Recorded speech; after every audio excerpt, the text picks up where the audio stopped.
Judge Tanya Chutkan has just adjourned today's hearing in a federal courtroom here in Washington on the federal subversion case against Donald Trump. CNN's senior crime and justice reporter Katelyn Polantz was inside the courtroom throughout this entire process this morning. Give us a little flavor of what was going on inside. We saw your reporting, and we were putting it on the left part of our screen during the course of this hearing.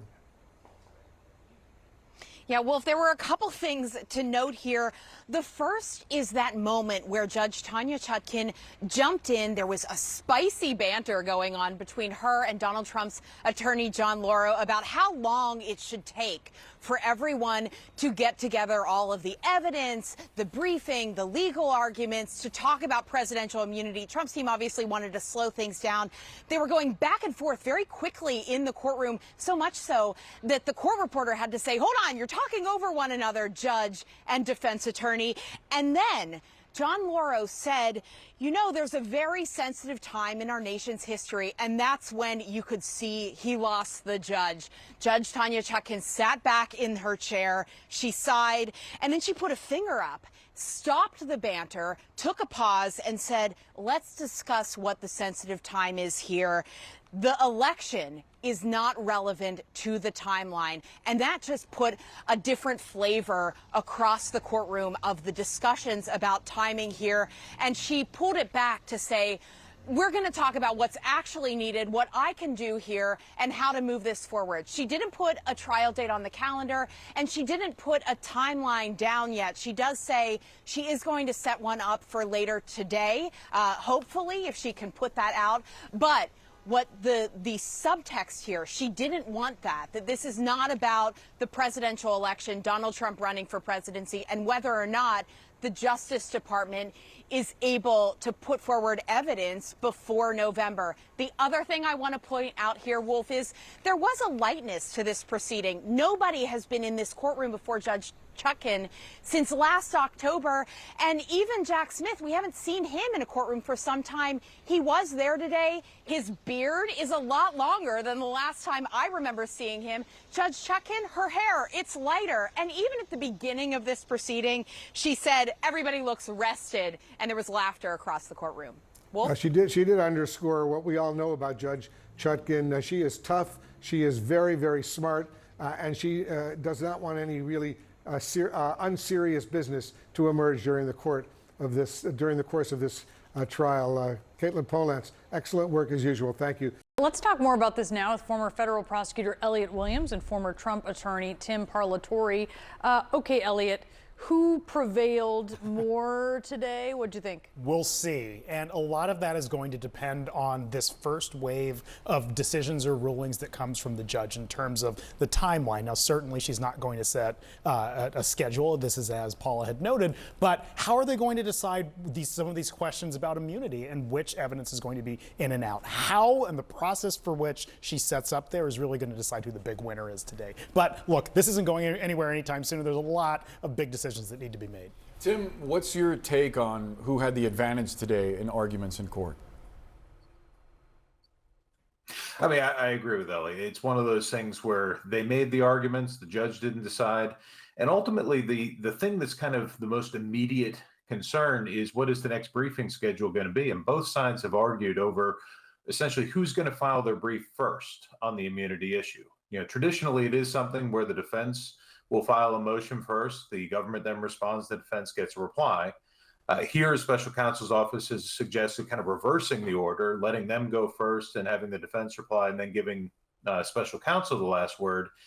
And I think that, you know, the subtext that they were trying to get into there is, if you do it that way, right now, this close to the election, you're essentially dictating which side gets to put their argument not only before the court, but also before the public, you know, in what order before the election. So, yeah, ultimately, we'll see what the judge decides on that. Tim, do you think the judge seems inclined to accept the indictment as it is, or do you think that the special counsel is going to have to do some significant tinkering with it?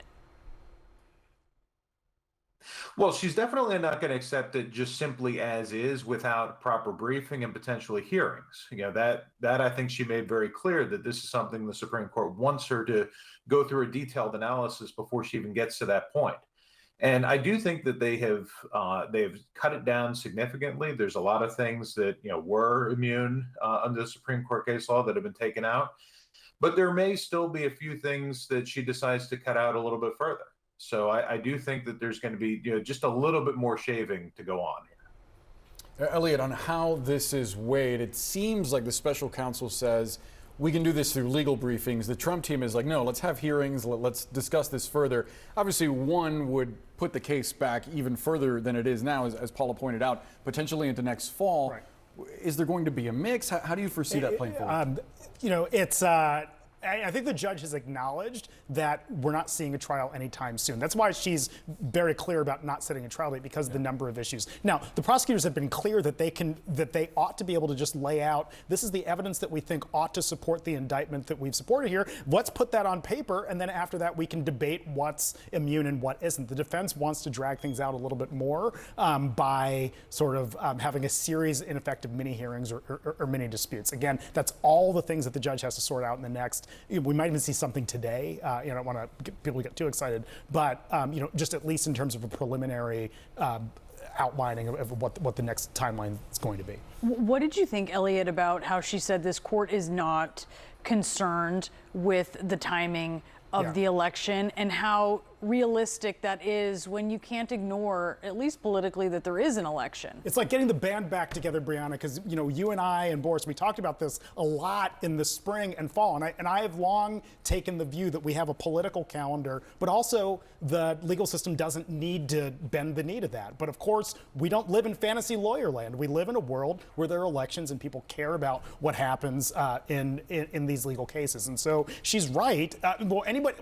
Anybody who believes or says that we ought to think about elections is right. It's true. It's reality. But the judge has a job to do, and her job is to make decisions that adhere to the rule of law and not what's best for voters on November 5th. Tim, it seems like one of the angles of attack for the Trump team on this is going to mimic what we saw play out in Florida in the classified documents case. One of the arguments is going to be that Special Counsel Jack Smith was unduly appointed, that his appointment itself is illegal.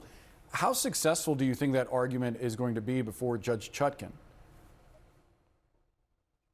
Oh, it's not going to be successful at all in front of her. The D.C. Circuit case law on this is very unfavorable to the president's position. But the reason he was successful in Florida is in part because that D.C. case law wasn't binding on Florida. And so I think that for that argument to ultimately succeed, it's not going to succeed in front of Judge Chutkan. It's not going to succeed at the D.C. Circuit. It may succeed in the Florida case on appeal up to the circuit, and then ultimately to the Supreme Court, to where if they prevail there, then that decision can essentially be dropped back down to Chutkan. But as far as succeeding in this courtroom, not a chance.